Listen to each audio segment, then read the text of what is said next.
Y así solo incurrió en este descuido, o para decirlo mejor, Don Quijote es hombre de todos los tiempos y verdadera idea de los que ha habido, hay y habrá, y así se acomoda bien a todos tiempos y lugares. Y cuando los más severos críticos no admitan esta disculpa, a lo menos no me negarán que estos descuidos y los demás, que fuera fácil añadir de falsas alusiones y equivocaciones, que suelen ser muy frecuentes en una mente algo abstraída por la demasiada atención al principal asunto, por otra parte se recompensan con 1000 perfecciones, pudiéndose decir con verdad que toda la obra es una sátira, la más feliz que hasta hoy se ha escrito contra todo género de gentes. Mayans, hasta cuando intenta una teoría para explicarse la, para él, extraña arquitectura del Quijote, considera que se debe a fallo y descuido. Siempre considera que se debe a fallo y descuido lo que le resulta extraño, cuando esta arquitectura tiene un funcionamiento tan coherente. La escritura dentro del libro modifica el futuro de los personajes, que tienen su historia ya escrita, y aún varias historias, y tienen la libertad de seguirlas o no, pero el decidir hacer lo contrario de lo que dicen las historias es igualmente ver su futuro modificado por ellas. Mientras que el propio libro modifica el pasado de los lectores, quijotizando la realidad hasta el punto de, como hemos leído a Mayans, hasta el punto de que hay muchos señores que si hoy se nombran es por él. Hemos visto, pues, que hay una España idiota, como la de Severo Ochoa y Gustavo Bueno, que niega que niega que sea posible la existencia de otro mundo que no sea el que ven desde el campanario de su disciplina. Y hay una España imbécil, dada al desvarío y al baladro temerario, que podríamos muy bien representar con Unamuno y sus consignas disparatadas como la de africanizar España. Todo por llevarle la contraria a otro buen ejemplo, Ortega, que al final tenía que decir lo de no es esto ante la ejecución de sus propias ocurrencias. Imbéciles serían también quienes ven el mundo no desde una disciplina, como Gustavo Bueno, sino desde el culto a Gustavo Bueno, asumiendo sus anécdotas vitales, sus pequeños incidentes, su biografía, al completo y suplantando todo el paquete de su personalidad, en donde hay un dispositivo muy pequeño destinado al sentido del humor y una amplia cámara dedicada a la nostalgia del franquismo. Una vez vi que los Gustavo Buenistas andaban muy afanados buscando una obra de teatro cuya descripción coincidía con Knock o El triunfo de la medicina de Jules Romain. Les di el nombre con la alegría de pensar que por fin esos filósofos asalvajados querían leer algo más que los libros de su propia secta. Pero inmediatamente se encendió en mí una sospecha y comprobé enseguida que lo buscaban porque Bueno había citado esa obra que yo había leído en la edición de Bruño, que la consideraba infantil, en la edición infantil de Bruño, y que basa su humor, esta obra, en la toma de la temperatura rectal. Y toda la biblioteca humorística Gustavo Buenista se reduce a este humorismo en fase anal y a una portada de Antonio Lara de Gavilán, Tono, para el semanario de los soldados, ¿de qué soldados? De los del bando sublevado, obviamente, La ametralladora, del 16 de octubre de 1938, en la que se da este diálogo. Adiós, me voy a la guerra de los 30 años. Bueno, pero no tardes. Con cuyo análisis Bueno hace idem el aforismo de Elwin Brooks White de que analizar un chiste es como diseccionar una rana. Se puede hacer, pero no es posible hacerlo sin matar a ambas criaturas. Porque el humor, como el terror, necesita del misterio, por más que el misterio se resuelva en el humor, en ese súbito desvelamiento del que habla Freud, mientras que en Lo siniestro el misterio sigue después del desvelamiento, o más bien lo que se desvela es el propio desconocimiento, el propio misterio. El humor de los Gustavo Buenistas se parece mucho a lo que era la comedia para Averroes, algo que está en el Corán, o en este caso en las escrituras Gustavo Buenistas. Por supuesto que la nostalgia franquista de los Gustavo Buenistas, que reviven en carne propia los años mozos del maestro, no se queda en la incorporación al canon sagrado de lo que se puede citar una y otra vez, a la extenuación y hasta que le sangre la laringe de esa viñeta de la ametralladora. Eso sí se puede citar, porque está en el canon, porque lo cita Gustavo Bueno. Mientras yo estaba haciendo público mi programa para la asignatura de literatura comparada, de acuerdo con la nueva ley del PSOE, a una Gustavo Buenista que firma como Fortunata y Jacinta, el plural parece provenir de que no todo lo que escribe es suyo, parece ser que tiene guionistas, asesores. Bueno, pues se le ocurrió descolgarse, desde luego con mucho éxito, porque la gente prefiere el cocinero al cirujano, esto ya lo sabía Platón, y prefieren cosas muy agradables como que les digan: el PSOE está hundiendo el país, nos vamos a la... No sabemos ya nada, nuestros niños no estudian. Prefieren quejarse a que cuando yo vengo con un programa de literatura con más autores y más textos que los que había en el franquismo, eso no lo quieren ver. No, es mejor seguir quejándose. Es mejor cubrir de laurel esta Fortunata y Jacinta, porque les dice lo que quieren oír, actúa de cocinero, les prepara lo que ellos quieren degustar, en lugar de tomarse la molestia de ver que lo que dice no es verdad. Y que venga el cirujano y les empieza ahí a meter novelas chinas, como en mi programa de literatura universal. Bueno, pues a esta Gustavo Buenista se le ha ocurrido, al mismo tiempo que yo presentaba mi programa, descolgarse con la página arrugada del índice del libro de José Manuel Blecua, Textos literarios para sexto curso del bachillerato, que dedica más páginas a García Lorca, el de Verde que te quiero verde, eso que hacía reventar en sarpullidos a Gustavo Bueno, que a Feijóo. Pero da igual, porque con Franco vivíamos mejor y había más libertad, o la suficiente, porque como decía Bueno, citando a Lenin en la entrevista en Plaza de Armas, ¿libertad para qué? ¿Para publicar? Él no necesitaba publicar.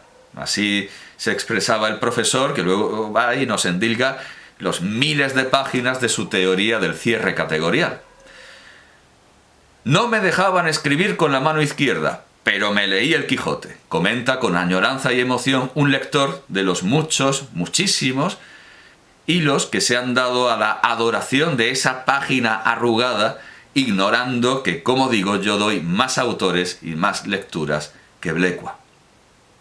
Es imbecilidad, sin duda, y no idiotez, caer en la inconsistencia de añorar, porque Gustavo Bueno añoraba los manuales franquistas, la educación literaria que contenían, y que tanto denostó Bueno, con palabras gruesas, como siempre, hombre, no.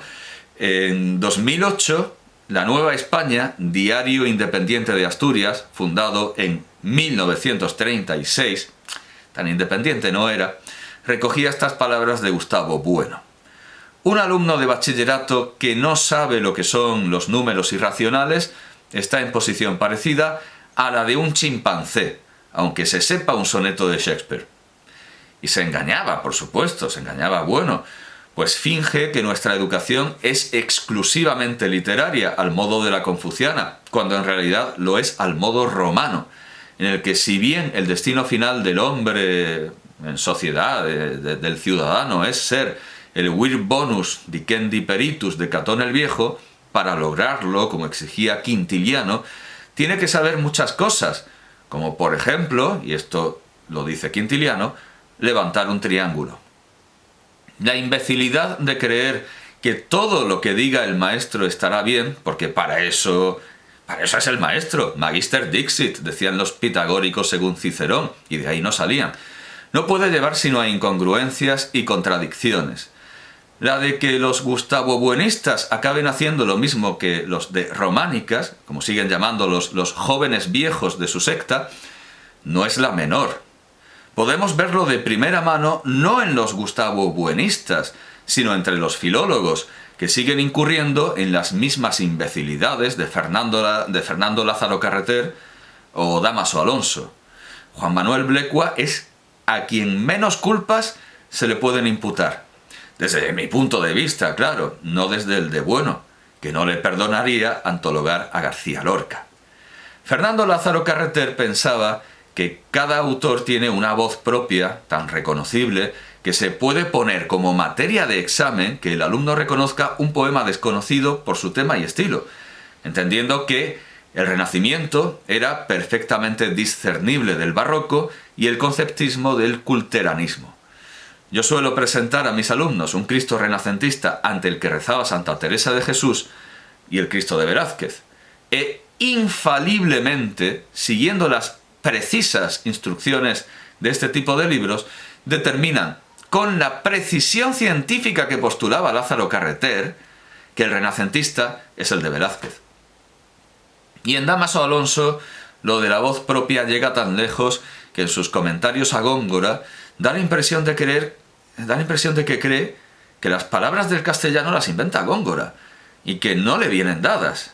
Las presenta como objetos de diseño con una vocal acá que significa tal cosa y otra vocal allá que significa esta otra. Como el primer autor de la antología de Blecua para el bachillerato franquista es Meendiño, a quien no tengo tan fresco como Meogo o Martín Codax, no he podido evitar dirigirme a Wikipedia, donde me he topado de manos a boca con un texto al más puro estilo de Fernando Lázaro Carreter y Dámaso Alonso. Lo voy a leer. Su cantiga siempre ha llamado la atención de los filólogos. Famoso es el estudio de Román Jacobson. Bueno, pone Román Jacobson, en realidad es más normal decir Román Jacobson. Ya hace años el profesor Tavani llamó la atención sobre el error de lectura que deformaba el refrán desde las primeras ediciones. El error de lectura deformaba en sentido positivo la estructura y el mensaje. Tavani leyó correctamente la forma abreviada del manuscrito como lo que dice el manuscrito es EUA, y él lo leyó como Everrá. Así el refrán que había hecho correr tanta tinta, eu atendendo o meu amigo, eu atendendo o meu amigo, de alto valor poético por su efecto ecoico y por su musicalidad, se convierte en el no menos valioso eu atendendo o meu amigo e verrá, que es lo que realmente se lee en el cancionero de la Biblioteca Nacional de Lisboa, antes llamado Colucci Brancuti, en el que la pregunta retórica cierra el refrán con el futuro dubitativo del verbo ver, venir, con un tono de saudade resignada, pero a la vez, como con un retrogusto a sabo, de saudade resignada pero a la vez esperanzada, deja en el aire en suspenso la posibilidad del encuentro amatorio, todo ello con una gran economía de medios expresivos, una pregunta retórica resaltada en final de estrofa y de verso, con solo una conjunción, un futuro y un tonema interrogativo y vocabulario muy fundamental en lengua, conjunción e y el verbo venir, envueltos en tonema interrogativo que, a pesar de su vulgaridad de uso en la lengua cotidiana, aquí cobra otro valor de misterio, de expectación, de deseo, que llena ese vocabulario usual de connotaciones que captan los sentimientos del oyente o lector, que se solidariza con la magua, pena, en este caso desasosegada y esperanzada a la vez. Es precisamente esa pregunta la que acaba de producir un efecto catártico en el oyente. En su época, las cantigas se interpretaban con canto y acompañamiento musical. Prendido en la reiteración ominosa con efectos continuos de repeticiones de sintagmas, en las 2 primeras estrofas, la amenaza del mar profundo, en las 2 del medio el desamparo de la protagonista sin salvación, ya que no hay auxilio para ir a tierra firme, y en las 2 últimas la presencia de la muerte.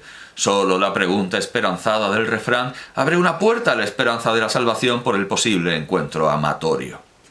Es decir, que si tiene barba San Antón y si no la Purísima Concepción. Si hay repetición es genial porque es ecoico, muy ecoico. Y si no la hay también, porque es catártico, muy catártico. Dado que la unidad de España se realiza en el cainismo y que toda bandería encuentra seguidores entusiastas con tal de que se oponga a otra, es evidente que una vez planteada la distinción entre imbéciles e idiotas, podremos matarnos unos a otros pugnando por usar legítimamente uno de estos 2 títulos, y habrá cismas y excomuniones fulminadas por quienes se consideren los verdaderos imbéciles o los legítimos idiotas. Pero también existe otra posibilidad, y es abandonar tanto el admirar a los grandes hombres por sus defectos, como decía Sábato, como el imitarlos solo en ellos, como mostraba Schiller en la primera parte del Wallenstein, a quien cita Freud en Psicología de las Masas y Análisis del Yo, para explicar el ridículo del soldado que intenta identificarse con el jefe, con el caudillo militar, cuyo ideal asume, y al final lo único que sabe imitarlo es en carraspear y escupir. Tenemos que evitar esa peste extendida por las repúblicas americanas, en todos los idiomas, y no solo en español, del procerismo, y aceptar que nuestros grandes hombres dijeron e hicieron tanto idioteces, muchas idioteces, como imbecilidades, muchas imbecilidades, y aún cosas bastante peores. Y tenemos que evitar que expresiones como imbécil, idiota o chimpancé formen parte de nuestros debates cotidianos, lo que solo redundaría en un inútil empate, que es la metáfora deportiva, o peor, democrática, usada por Bueno. Bueno dice: y si alguien se sonríe cuando yo diga España, yo me sonrío de su puta madre. Y Pepe Rubianes responde: a mí la unidad de España me suda la polla por delante y por detrás, y que se metan a España ya en el puto culo, a ver si les explota dentro y les quedan los huevos colgando del campanario, este campanario del que habla Heine, del que tanto hemos hablado. Que vayan a cagar a la puta playa con la puta España, que llevo desde que nací con la puta España, vayan a la mierda ya con el país ese y dejen de tocar los cojones. Y Gustavo Bueno le responde: me cago en tus putos muertos pisoteados. Y Pepe Rubianes le contesta: con los cuernos de tu padre voy a hacerme una escalera para cagarme en tu puta madre. ¿De qué sirve todo esto? Tuvo mucho más nivel el debate aquel entre Salvador Sostres y Carlos Navarro, llamado el Joyas, en el que Sostres le dijo que no estaba al nivel y Navarro le dijo que al nivel iba a estar él, pero de comerle la polla. Y esto, cuando después de haber convertido España en South Park y soltar de todo por esas boquitas, los imbéciles e idiotas, entiéndase como una síntesis léxica análoga a la que se da en Tontiloco, que demuestra que la tontería y la locura no son excluyentes. Todo esto cuando los imbéciles y los idiotas de nuestras sectas no se crean inviolables y lloriqueen, llamando insulto a la crítica más leve. Lo vemos, por ejemplo, en el artículo de Felicísimo Balbuena de La Fuente en la revista Metábasis, a cuya plana mayor es fácil encontrar en Twitter, dedicándome insultos de todos los colores. Bueno, pues ese artículo tiene este título: Imperiofilia de José Luis Villacañas desde el materialismo filosófico de Gustavo Bueno. Falta ciencia, sobran falacias. Ese es el título. Ahí encontramos perlas de humorismo involuntario, si no es ya que se trate de cinismo, como esta. El libro de AIM, si es José Luis Villacañas, no sé a qué corresponden estas siglas de AIM, evidentemente me respeto lo suficiente como para no haber leído el artículo, sino haber buscado simplemente dónde habla de insultos. Es decir, me respeto demasiado y, bueno, invito a quien me escuche a no leer este tipo de cosas. No, basta ver que Rejón no cita a Aristóteles en su tesis sobre populismo, basta ver que Gustavo G. Maestro no cita a Varrón cuando habla del dios de los poetas, para saber que no tienen ni idea de lo que están hablando. Bueno, aquí me he ido solo a qué consideran insulto. Así que no sé qué están abreviando por AIM, porque a esta gente les encantan las abreviaturas, porque así parecen muy matemáticos y muy científicos, cuando, como digo, no hacen más que mala literatura. Bueno, pues dice Felicísimo Balbuena de la Fuente: el libro de AIM evidencia que él no es un filósofo original, es un doxógrafo deficiente, tampoco es un ensayista. AIM todo esto es la definición de los sectarios de Gustavo Bueno. Son doxógrafos de Gustavo Bueno. Dicen, Gustavo Bueno decía esto, Gustavo Bueno decía lo otro. Son doxógrafos deficientes, y que no me tiren de la lengua de los sentidos que pueda tener ahí deficiente. Pero seguramente que Felicísimo Balbuena de la Fuente no es ajeno a no es ajeno al uso de ese otro sentido. Tampoco es un ensayista. AIM considera Imperiofilia como un ensayo. En realidad, él considera un ensayo como un escrito en el que el escritor puede insultar sin límites y sin la obligación de probar sus afirmaciones. O esta otra gema, esta otra maravilla, esta otra perla. Hasta llegar a esas afirmaciones, AIM madura una línea de actuación que va a ser su marca hasta el presente.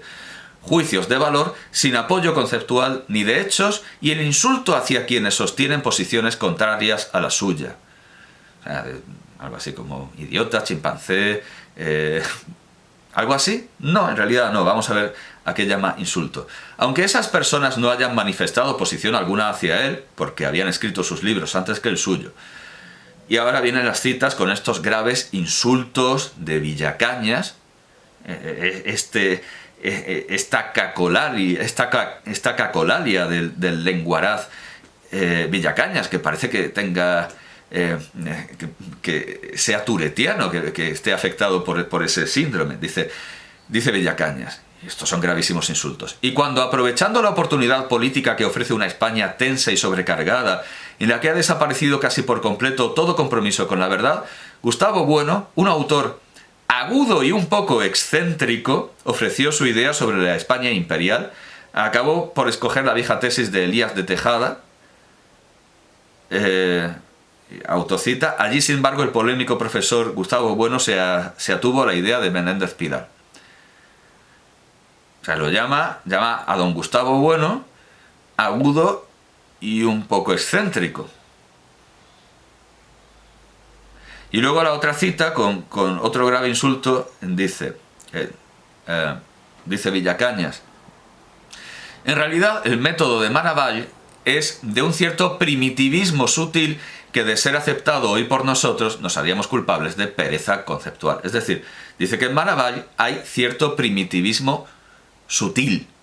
Pero bueno, estos son insultos en fin, qué marranadas son estas. Esto parece South Park, esto parece rap de ese que lleva advertencias para los padres.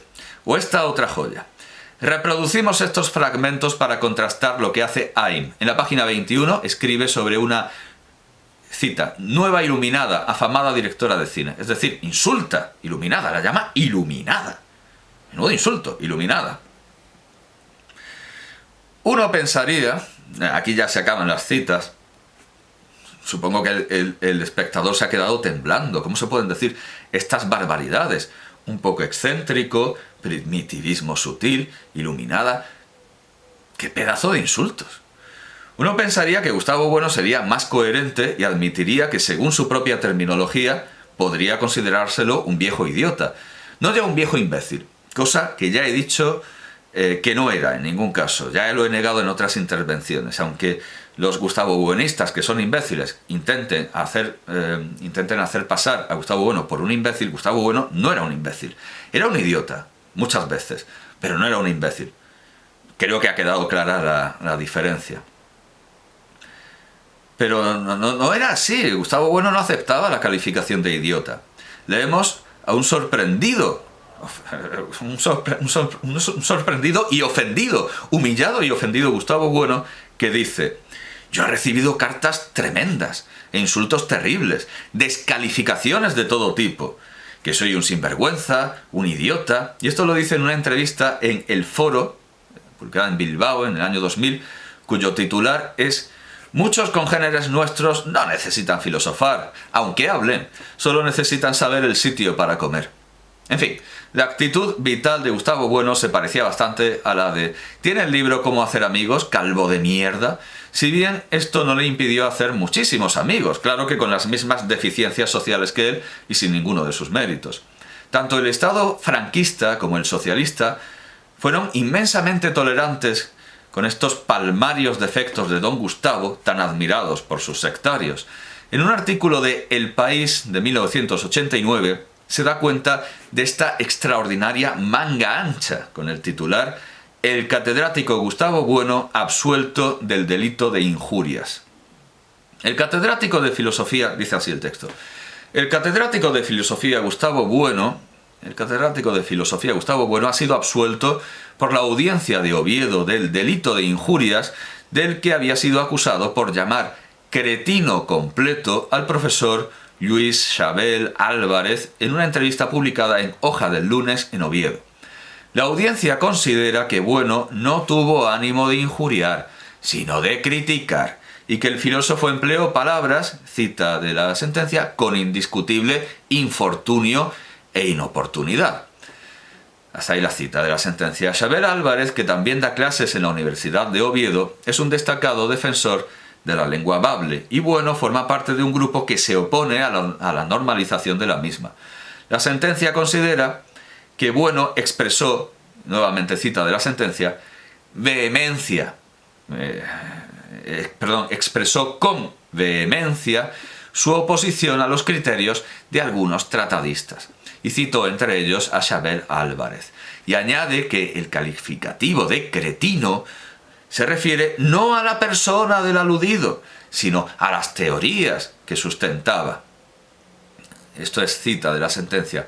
El calificativo citado, nueva cita, es incapaz de dañar la imagen y credibilidad de Xabel Álvarez, aunque lo considera, nueva cita de la sentencia, reprobable en otros órdenes de convivencia, aunque no lo encajan, nueva cita, en el supuesto delictivo perseguido. La pena solicitada por la acusación particular para Bueno era de 6 meses de destierro, una multa de 300.000 pesetas y una indemnización de 18 millones de pesetas. Que esto ya es pasarse. O sea, lo del destierro bien, pero 18 millones de pesetas por un cretino completo, esto no es ir a hacer sangre, esto es ir a hacer dinero. Llamemos vehemencia a llamar a alguien con publicidad cretino completo, y llamemos insulto a definir a don Gustavo como agudo y un poco excéntrico. Tratemos a don Gustavo y a sus sectarios como a don Quijote o a los independentistas catalanes o a las feministas radicales e intentemos no contrariarlos. Supongamos que a don Gustavo no le habrían venido bien 6 meses de destierro y reflexionar un poco sobre lo que había hecho montado en un dromedario como Unamuno. Porque a Unamuno tampoco le valió para perder vehemencia. Vamos, que no le habría servido de nada. Pero reconozcamos que así no se puede hacer nada, y que esto de insultar a otros y protestar cuando nos insultan no funciona ni en la guardería.